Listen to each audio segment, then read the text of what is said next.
오늘 우리에게 주신 하나님 말씀은 시편 106편 10절부터 15절까지 말씀입니다.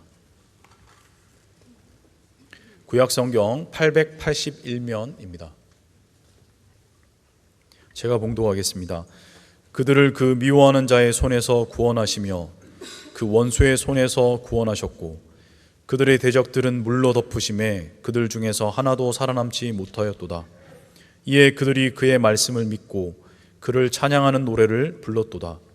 그러나 그들은 그가 행하신 일을 곧 잊어버리며 그의 가르침을 기다리지 아니하고 광야에서 욕심을 크게 내며 사막에서 하나님을 시험하였도다.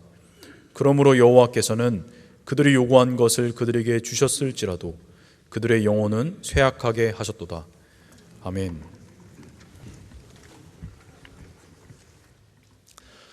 저희 교회 어떤 목사님께서는 기도를 하실 때 꼭 이런 표현을 사용을 하세요. 하나님 오늘도 호흡하게 하시고 오늘도 호흡하게 하시고. 여러분, 이 말이 맞지요? 우리에게 생명과 호흡을 하나님이 주시죠. 그 바울이 그리스의 수도인 아테네에 가서 설교를 합니다. 그런데 이 아테네 사람들은 철학을 좋아해요. 그 사람들에게 하나님을 소개하는 장면이 사도행전 보면 나와요. 뭐라고 소개를 하는가 하면 하나님은 우리에게 생명과 호흡과 만물을 주신 분이다. 고린도전서 4장을 보면 바울이 정확히 그렇게 이야기를 합니다. 우리가 가진 모든 것은 하나님께서 우리에게 주시는 것이다. 만일 이게 사실이라면 우리가 해야 되는 일은 오직 감사밖에는 없습니다. 그런데 종종 낙심도 하고 또 불평도 하고 또 하나님에게 원망도 하고 그렇습니다. 약하니까 이해가 가요. 안 가는 건 아니에요. 그런데 때로는 이게 좀 지나쳐요. 좀 지나치게 불평, 원망, 낙심, 이걸 하나님께서 기뻐하실 리가 없지요. 여러분, 우리가 지금 읽은 이 시편 106편은 흔히 할렐루야 시편 이렇게 부릅니다. 이런 시들이 시편 가운데 몇 편 있어요. 왜 할렐루야 시편이라고 부르는가? 맨 처음 시작을 할렐루야 하고 시작해요. 1절 맨 처음. 또 마지막 48절인데 48절 다 할 말을 하고 난 다음에 마무리를 할렐루야 하고 끝을 내요. 그러니까 처음도 할렐루야, 끝도 할렐루야. 그래서 할렐루야 시편이에요.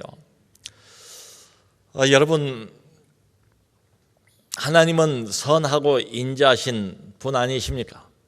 그러니까 할렐루야 마음껏 찬양할 수 있죠. 하나님은 자기 백성을 구원하고 보호하시고 인도하시지 않습니까? 그러므로 할렐루야라고 찬양하는 게 마땅하지요. 하나님은 우리 평생을 신실하게 대하시고 사랑으로 변함없이 우리를 대하시지 않습니까? 그러므로 할렐루야라고 그분을 찬양하고 그분께 노래하는 게 맞지요. 참 이렇게 보면 시편 106편 내용이 굉장히 긍정적이고 밝을 것 같지 않습니까? 근데 정작 이 내용을 살펴보면 분위기가 밝지를 못해요. 좀 어둡습니다. 마치 앞에도 할렐루야, 뒤에도 할렐루야, 갈호 안에 내용이 들어있는 것처럼 보여요. 근데 이 내용이 그렇게 긍정적이지도 않고 밝지도 않아요. 왜냐하면 시편 106편의 내용은 이스라엘의 역사를 평가하는 내용이에요.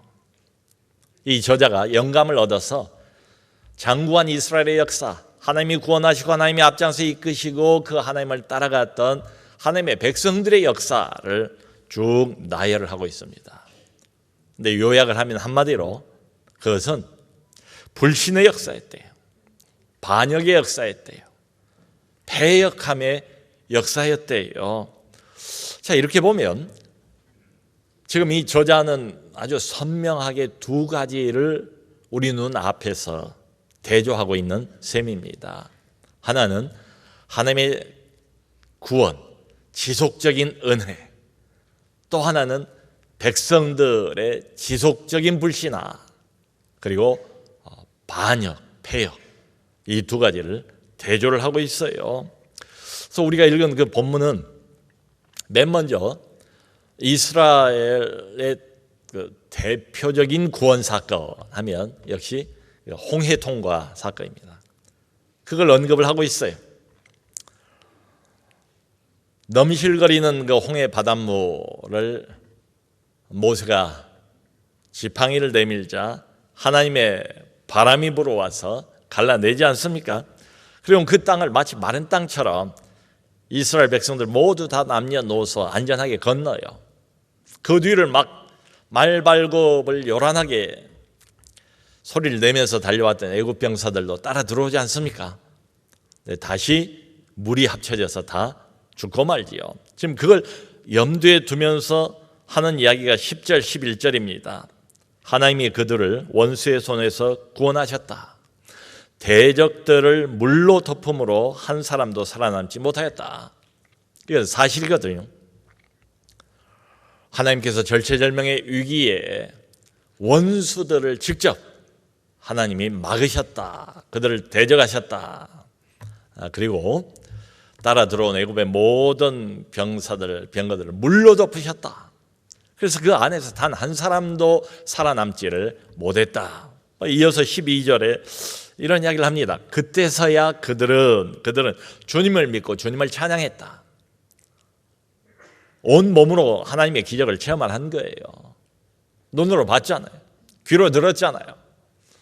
엄청난 압도적인 하나님의 능력과 힘을 자기들이 보고 그때서야 주님을 믿게 되었고 주님을 찬양했다. 자, 여러분, 여기까지만 오늘 본문을 보면 참 좋은 이야기죠. 전능하신 하나님께서 문제 상황 한복판에 놓여 있는 자기 백성들을 찾아가셔서 그들을 구출하셨다, 구원하셨다, 문제를 해결하셨다. 정말 할렐루야지요. 그걸 본 후에야 백성들은 하나님을 비로소 믿게 되었다. 이런 이야기입니다. 이게 믿음의 공식입니다. 우리도 하나님을 진짜로 믿게 되는 과정, 믿음이 생기는 과정, 진정한 믿음이 생기는 과정이 이래요. 똑같아요. 성도 여러분, 눈에 보이지 않는 하나님을 덮어놓고 믿을 수는 없잖아요. 하나님에 관한 무슨 이론, 설명, 말로만 하나님에 대해서 여러 번 듣는다고 해서 믿음이 자동적으로 생기는 건 아니지 않습니까? 실제로 하나님을 만나야 됩니다. 하나님을 경험해 봐야 됩니다. 이 백성들처럼 하나님의 기적을 본인이 체험하고 본인의 눈으로 보고 경험을 해야 비로소 믿음이 생겨요. 봤으니까 아니라고 할 수는 없지 않아요. 체험했으니까 본인의 체험을 부정할 수는 없지 않습니까? 살아계신 하나님을 직접 이렇게 경험하고 난 뒤에 비로소 하나님이 믿어졌다. 하나님께 감사했다. 하나님을 찬양했다. 우리도 마찬가지예요. 성도 여러분, 하나님은 애시당초 우리가 믿음이 없는 사람들이라는 걸 잘 아세요. 그리고 눈으로 보지 않으면, 내 오감으로 하나님을 하지 않으면 믿지 못한다는 것을 하나님이 너무나 잘 아세요. 그러니까 믿음의 초기 단계에서는 하나님께서 참 여러 가지 다양한 크고 작은 경험들을 주세요. 마치 아주 어린 아이들에게 부모의 사랑을 어떻게 설명이 가능합니까? 아직 인지 능력이 발달하지 못한 어린 아가들이 있잖아요. 그 아이들에게 논리적으로 이론적으로 부모의 사랑을 설명을 한다고 해서 아이들이 그걸 깨닫게 되는 건 아니잖아요. 대신에 엄마가 아이들에게 젖을 물려줍니다. 배고프면 밥을 줍니다. 맛있는 과자를 사줍니다. 그런가 하면 저녁에 아주 편안한 잠자리를 만들어줍니다. 그러면 우리 아이들은 말로 설명을 하지 않아도 깨닫지요. 실감을 하지요. 느끼지요. 왜요? 부모님의 사랑을 직접 감각을 했으니까, 체험을 했으니까 말이죠. 이것과 비슷해요. 하나님께서 홍해 사건을 통해서 하나님은 어떤 분인가 구원하시는 분이구나, 하나님은 어떤 분인가 하나님 우리를 보호하시는 분이구나, 인도하시는 분이구나, 이것을 경험하게 하신 거예요. 성도 여러분, 이 믿음이라는 건 참 그래요. 억지로 누가 강요한다고 해서 이게 생기는 게 아니지 않습니까? 강요를 받을수록 오히려 더 반발이 심해지지 않습니까? 진정한 믿음을 가질 수 있는 비결이 따로 없는 것 같아요. 이때나 지금이나 똑같아요. 하나님을 내가 직접 만나봐야 돼요. 체험해야 돼요. 하나님을 실감을 하면 하나님을 믿기 시작합니다. 그리고 비로소 그때 하나님의 말씀이 우리 심령에 와닿기 시작해요. 참 여기까지 좋았습니다. 근데 문제는 이제 그 다음이에요. 바로 위에서 13절을 보면 이런 말이 나와 있어요. 그런데 이 백성들이 하나님께서 행하신 일을 곧 잊어버렸대요. 여기 이 곧이라는 단어에 주목할 필요가 있습니다. 시간이 상당히 흘러서 잊어버린 게 아니래요. 사람이 기억력에 한계가 있으니까 오랜 세월이 흐르면 자연스럽게 잊혀지잖아요. 근데 그런 게 아니래요. 바로 얼마 전에 대단한 기적을 본인이 온 몸으로 체험을 했단 말이에요. 그런데 바로 이어서 곧 하나님을 잊어버렸대요. 하나님이 행하신 일을 까맣게 언제 그랬냐 쉽게 기억을 못하게 돼버렸대요. 그러니까 하나님의 기적을 체험하고 거기에 감사하고 막 믿음을 갖고 하나님을 찬양하고 잠깐이었다, 잠시였다. 그리고는 곧 이걸 까맣게 다 잊어버리고 말았다. 그리고는 그 뒤로는 하나님의 지시도 기다리지도 않고 제 멋대로 제 마음대로 행했다는 이야기입니다. 계속 불평을 하면서, 계속 원망을 하면서, 도대체 하나님께서 어느 정도까지 이런 모습을 견디실까 참으실까를 마치 시험을 하는 것처럼, 그래서 그 말이 나와요. 하나님을 시험했다는 거예요, 이 백성들이. 참 만일에 이런 시합을 한다고 상상을 해보세요. 누가 먼저 하나님을 잊어버리나, 누가 쉽게 하나님을 잊어버리나, 이런 내기, 이런 시합이 있다면 글쎄요, 아마 우열을 가리기가 어렵지 않을까. 너도 나도니까. 여러분, 하나님을 이렇게 너무 빨리 너무 쉽게 잊어버리는 게 이게 어떤 특별한 사람들만의 문제일까요? 그건 아닐 겁니다. 우리도 경험하지 않습니까? 인간의 본능인 것 같아요. 그러니까 사람이면 다 두 가지 본능을 가지고 있는 것 같습니다. 하나는 하나님에 대한 갈망이 있어요. 우리 안에는 하나님에 대한 갈망이 늘 있습니다. 근데 또 하나가 뭔가 하면 하나님을 망각하는 것도 인간의 본능이에요. 여러분 생각에는 이 두 가지 중에서 어떤 것이 더 우세할 것 같습니까? 하나님을 갈망하는 힘이 더 우세합니까? 아니면 하나님을 쉽게 빨리 망각해버리는 힘이 더 우세합니까? 뭐 정직하게 생각을 해보면 하나님을 망각하는 힘이 훨씬 더 우세하지 않는가? 자, 그래서 질문은 이겁니다. 정말로 궁금한 것은 웬만한 기적이 아니잖아요, 이 기적이. 근데 왜 이토록 그렇게 쉽게, 그렇게 빨리 하나님을 잊어버릴 수 있단 말인가? 이게 궁금하지 않을 수가 없어요. 성경은 거기에 대해서 친절하게 답변을 해주고 있습니다. 여기 14절을 보면 이런 말씀이 나와 있어요. 그들이 광야에서 욕심을 크게 내고 사막에서 하나님을 시험하였다. 광야 40년 동안 여행을 하지 않습니까? 그런데 그 광야 여행 40년의 특징을 한마디로 이 저자가 뭐라고 정의를 하고 있는가? 여기 좀 주목할 필요가 있습니다. 그들이 어떻게 했다고요? 광야에서 욕심을 크게 냈대요. 웬만한 욕심 이게 아니고, 이해할 만한 욕심 이게 아니고, 과도한 욕심, 지나친 욕심, 말하자면 경계선을 넘어서 욕심을 크게 냈다.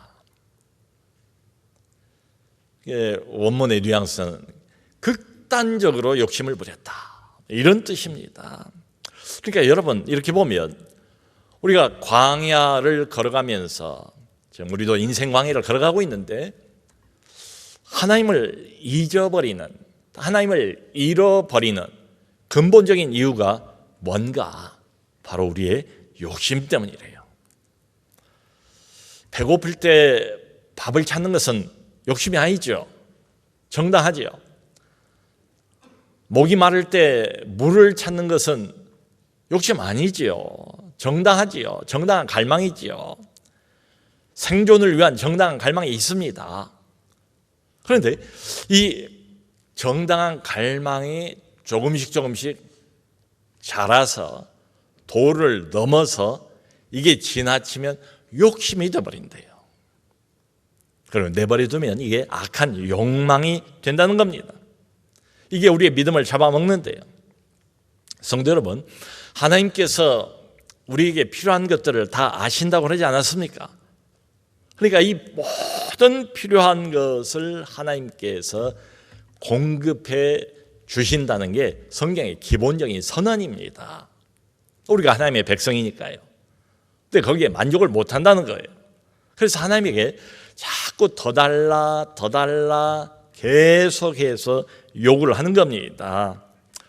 그것도 아주 겸손한 자세로 요구하는 게 아니에요. 지금 이 백성들의 모습을 보니까 하나님, 제가 이게 필요합니다. 하나님도 아시지요. 적절한 분량만큼 이걸 주세요. 이렇게 겸손하게 구하는 것도 아니고 아주 강짜를 부리는 것처럼, 때를 쓰는 것처럼, 으름장을 놓으면서 내놓으라고 압박을 하는 것처럼 그렇게 백성들이 구했다는 거예요. 또 이제 동반되는 게 있습니다. 온갖 불편, 온갖 원망, 마치 이거 안 주시면 다른 신을 섬기고야 말겠다라는 듯이 그렇게 구했다는 거예요. 아까 그 말처럼 하나님의 인내를, 내가 이런 식으로 한번 강짜를 부려보고 때를 쓰면 하나님이 어디까지 견디실까? 내가 이렇게 하나님을 괴롭히기 시작하면 하나님이 어디까지 참아내실까? 하나님의 인내를 시험하는 것처럼 그랬대요. 여러분, 여기에 이 태도에, 이 자세에 그들 심령 속에 하나님을 향한 무슨 믿음이 보입니까? 살아계신 하나님을 향한 어떤 경외심이 보입니까? 전혀 없어 보여요. 물론 성경을 보면 구하라, 찾으라, 두들기라 이런 말씀, 과부의 그 간질긴 기도, 그런 말씀, 이런 비슷한 종류의 말씀들이 대단히 많지요. 근데 여러분, 이 모든 구절들은 사실은 요지가 하나예요. 하나님께서 선하신 분이시다. 자기 백성들을 외면하지 않으신다. 그리고 우리의 필요를 하나님은 채우시는 분이시다.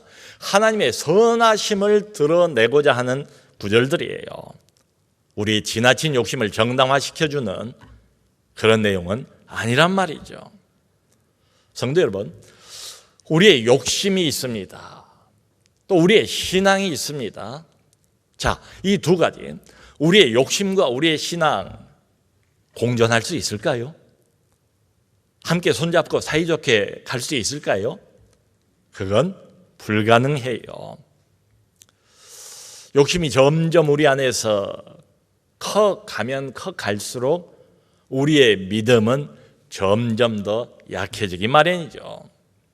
그 누가복음 16장을 보면 예수님께서 이런 비유의 말씀을 하잖아요. 집 하인이 두 주인을 결코 섬길 수 없다. 헷갈리잖아요. 누구 명령을 들어야 됩니까? 이 주인이 이거 해라, 저 주인이 저거 해라. 집 하인이 두 주인을 섬길 수 없는 것처럼, 그러면서 이제 그것을 적용을 하는 거예요. 구체적으로 너희가 하나님과 재물을 겸하여 섬길 수 없느니라. 아주 단도직입적으로 말씀을 하십니다. 우리가 언뜻 생각할 때는 조금 영리하게 다루면 둘 다를 할 수 있을 것처럼 그런 느낌이 오잖아요. 하나님도 섬기고 재물도 섬기고 주일날은 예배드리러 가고 하나님 중심으로 살고 주중에는 또 뭐 세상살이 해야 되니까 변명을 하면서 물질 중심으로 살고. 근데 주님은 둘 중에 하나래요. 주인은 하나래요. 결코 우리 인생의 주인이 둘이 될 수가 없대요. 그 퓨전이 안 된대요. 요즘에 그 유행 중에 하나가 퓨전, 노래도 퓨전, 크로스오버, 음식도 퓨전, 심지어 학문의 세계도 퓨전이 유행인 것 같아요. 근데 신앙은 그게 불가능하대요. 하나님과 재물을 겸하여 섬길 수 없느니라. 여러분, 그럼에도 불구하고요, 모든 사람들은 다 신을 섬겨요. 근데 문제는 그게 성경의 하나님이 아니란 사실입니다. 자기가 만든 신이 다 따로따로 있어요. 만몬의 신을 섬깁니다. 쾌락의 신을 섬깁니다. 자아의 신을 섬깁니다. 많은 사람들은 자기 영광을 구합니다. 다른 신보다 자기라는 신을 열심히 섬기고 있어요. 자, 여러분, 문제는 어디에 있는가 하면 지금 이 본문의 이 백성들, 이 사람들은 누굽니까? 이미 구원 얻은 사람들이에요. 하나님의 은혜를 체험한 사람들이에요. 하나님의 영광을 눈으로 똑똑히 본 사람들이에요. 처음 믿음 생활을 출발을 한 사람들이에요. 하나님의 백성입니다. 하나님의 자녀입니다. 근데 이 사람들이 광야를 가면서 계속 섬겼던 진짜 신은 누군가 하면 탐욕의 신이었대. 자기들을 구원한 그 여호와, 성경의 하나님이 아니라 탐욕의 신을 섬겼다는 거예요. 그것도 한두 번이 아니래요.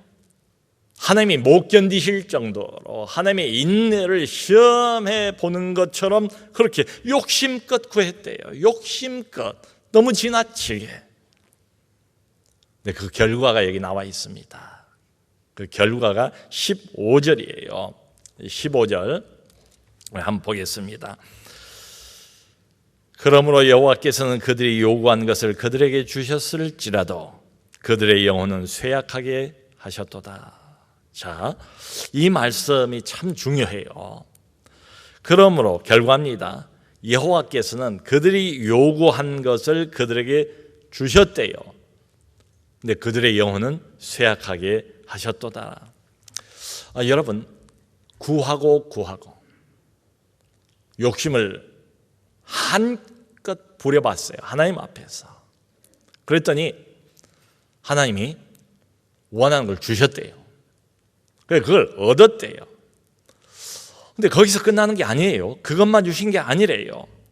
하나님이 그들의 영혼은 쇠약하게 하셨도다. 이전 한글 개역성경에는 영혼을 파리하게 하셨도다. 오랫동안 투병 생활을 한 사람들 보세요. 얼굴이 창백하지 않습니까? 얼굴이 파리해 보이지 않습니까? 거기 어떤 활력이 안 느껴지잖아요. 어떤 기쁨이 없잖아요. 마치 그런 것처럼 하나님이 원하는 물질을 주셨습니다. 그것만 주신 게 아니래요. 원문의 그 정확한 번역은 이런 겁니다. 동시에 영혼 안으로 메마름을 보내셨다. 영혼이 하나님의 은혜로 좀 윤기가 나야 되잖아요. 성령의 기름에 영혼이 젖어 있어야 되잖아요. 근데 그토록 강짜를 부리면서 과도하게 욕심을 부려서 그렇게 원하는 걸 하나님이 주셨대요. 근데 그것만 주신 게 아니래요. 그 영혼 안으로 메마름을 보내셨대요. 영혼이 건조해졌대요. 아무런 은혜의 촉촉한 이런 성령의 기름, 윤활유 이런 게 없어져 버렸대요. 영혼을 야유게 하셨다. 성도 여러분, 우리가 하나님에게 그토록 집착을 하면서 달라고 온갖 원망과 불평을 섞어서 하나님에게 강짜를 부리며 하나님이 주신대요. 근데 그것만 주시는 게 아니라 이게 참 흥미로워요. 물질의 풍요도 주지만 영혼의 쇠약함도 함께 주셨다, 이런 뜻입니다. 달라고 때를 쓰면 주기는 주세요. 원하는 걸 주세요. 그런데 믿음은 잃어버립니다. 은혜는 잃어버린대요. 사실 이 본문은 구약 그 민수기 11장 사건을 염두에 두고 지금 기록하는 말입니다. 거기에 무슨 큰 사건 하나가 있었어요. 민수기 11장. 그러니까 여행을 본격적으로 시작한 지 한 1년쯤 되던 시점입니다. 이 백성들이 원래 그랬지 않습니까? 나오자마자 마라라는 곳에서 물이 쓰다고 불평하고, 또 신 광야에 와서는 먹을 게 없다고 불평을 하고, 신의 광야에 와서는 또 고기가 먹고 싶다. 한 1년 정도 이제 그 여행을 한 거예요. 지칠 때가 됐지요. 근데 이제 본격적으로 거기에서 온 백성이 울면서 고기 주세요, 고기 주세요, 고기 주세요, 고기가 먹고 싶다.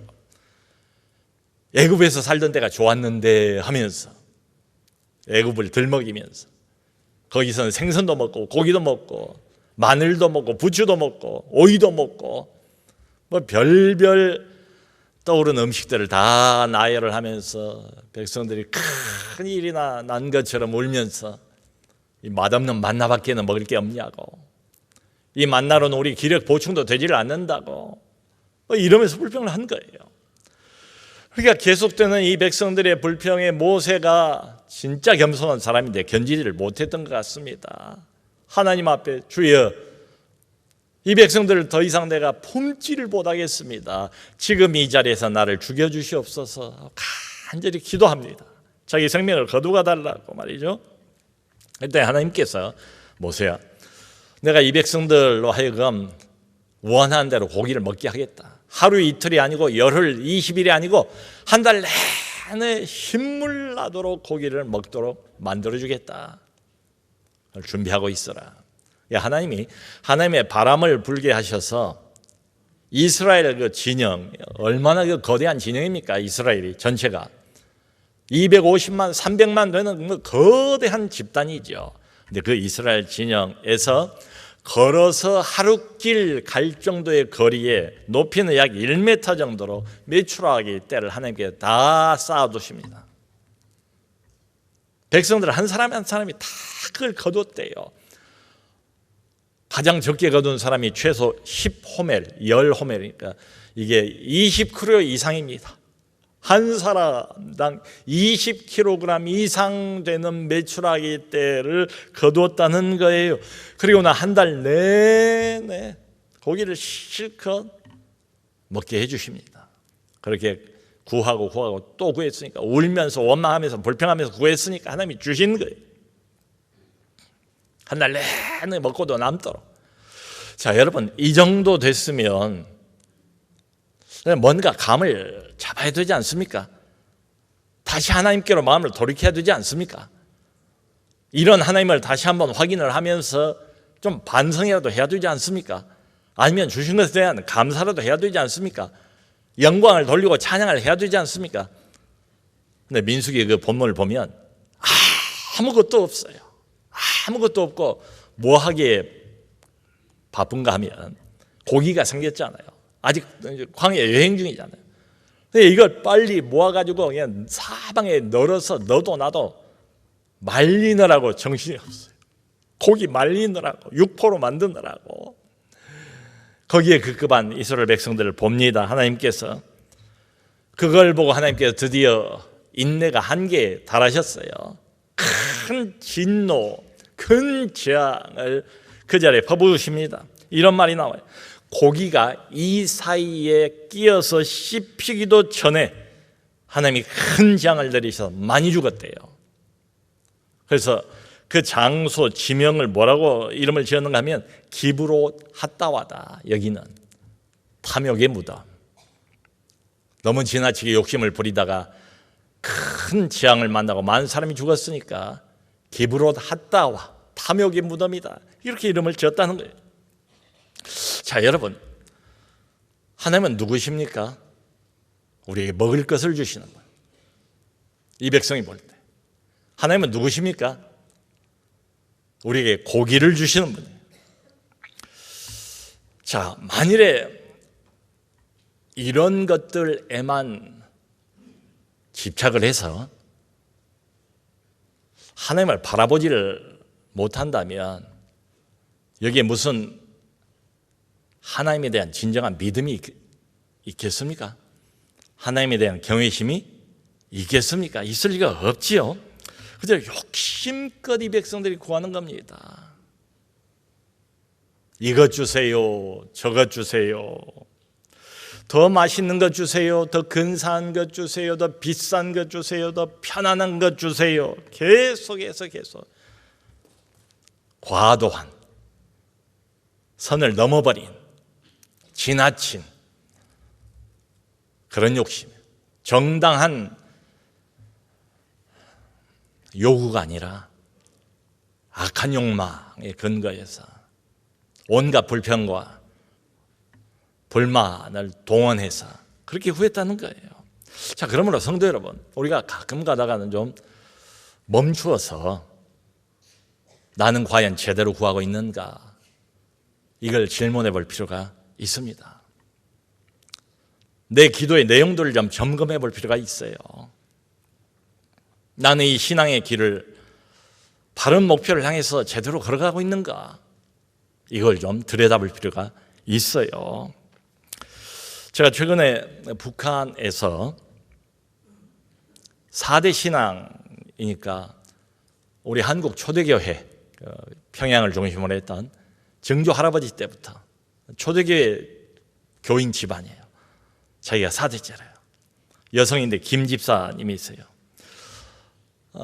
자기가 할아버지, 할머니, 그리고 아버지 신앙생활을 어떻게 하는가를 바로 옆에서 다 봐왔대요. 모두가 다 가족이 지하교인이었습니다. 대놓고 믿을 수가 없잖아요. 근데 할아버지가 지하교회 교인으로서 전도도 하고 활동도 하고 그런 분이었대요. 근데 결국 보위부에 발각이 돼서 잡혔습니다. 들어가서 고문을 받았습니다. 근데 끝까지 입을 열지 않았대요. 가끔가다 북한에서는 이런 일들이 있답니다. 지금도 할아버지가 나중에 나오셨는데 손가락이 다 잘리셨대요. 입을 열지를 않으면 그때마다 이제 손가락을 자르는 거예요. 근데 끝까지 잘 버티신 거예요. 그리고는 출소한 뒤에 얼마 있다가 돌아가셨대요. 그러니까 이분 하시는 말씀이 그래요. 이처럼 목숨이 왔다 갔다 하는 환경에서 하나님을 믿어야 되니까 하나님께 다 맡기는 신앙이 되지 않을 수가 없다는 겁니다. 근데 참 미안한 것은 이 사람들이, 북한의 지하교인들이 기도하는 것을 들어보면 개인적인 것은 구하지를 않고 하나님의 것만 구한대요. 그래서 인터뷰를 하는데 목사님이 뭘 구합니까? 하나님의 나라와 하나님의 의를 구한대요. 성경 말씀처럼 나머지는 하나님께 다 알아서 해 주실 것을 믿고 그렇게 구한대요. 그래서 보니 남한에 와가지고 어떤 기도회에 가서 큰 충격을 받았대요. 가서 보니까 이구동성으로 모두가 다 내 것만 구하더라. 그러니까 이 목사님이 그런 질문을 해요. 그렇게 살면 북한 땅에서 좀 어렵지 않습니까? 사는 게 어렵지 않습니까? 그런데 이분이 하신 말씀이 북한의 지하교인들은 고난을 고난으로 여기지를 않는데요. 하나님을 믿는 사람에게는 고난이 따른다고 성경이 이미 분명히 이야기하지 않았는가? 그러니까 이건 뭐 믿는다는 것 자체가 무엇을 의미하는가를 북한 사람들은 너무 잘 아니까요. 애초부터 복을 기대하고 하나님을 따른 건 아니었다는 겁니다. 하나님을 믿으면 반드시 고난을 받게 된다는 것을 알고 그걸 전제하고 믿기 시작했다는 거예요. 근데 그러면서도 하나님이 나를 버렸다고 생각하는 사람은 아무도 없대요. 고난도 고통도 하나님이 내게 허락하신 삶이라고 생각을 한다는 겁니다. 지금 죽으면 천국이고 하나님이 기뻐하시는 순교라고 그렇게 믿는데요. 그래서 하나님이 언제나 나와 함께 하신다는 사실을 절대로 부정하지를 않습니다.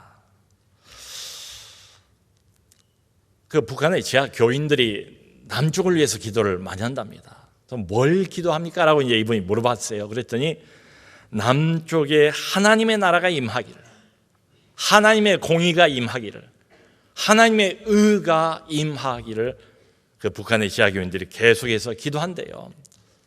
도대체 누가 누구를 도울 수 있는 것인지, 오히려 북쪽의 지하 교인들이 우리를 도울 수 있지 않을까? 우리의 나태한 신앙, 우리의 욕심으로 가득한 신앙, 오히려 그분들이 도울 수 있지 않을까? 그분들에게서 우리가 좀 많이 배워야 되지 않을까 생각이 들어요. 성도 여러분, 하나님은 우리에게 필요한 모든 것을 공급하십니다. 그런데 구하라고 말씀하셨어요. 구해야 됩니다. 하나님에게 구하지 않으면 누구에게 손을 벌리겠습니까? 하나님께 기도하는 게 맞습니다. 계속 구해야 됩니다. 그런데 전제가 있어요. 너무 욕심내지 말고, 지나치게 욕심 부리지 말고, 원망과 불평을 동반하지 말고, 세상 것을 얻고 하늘의 것은 잃어버릴 수 있어요. 물질은 얻고 영혼을 잃어버리면 되겠습니까? 어차피 우리 인생길 광야 인생길입니다. 고통도 있고 어려움도 있습니다. 모쪼록 이 고통과 어려움을 통과하면서 더욱 든든한, 더욱 단단한 믿음으로 우뚝 서가는 우리 모두가 될 수 있기를 주님의 이름으로 축원합니다.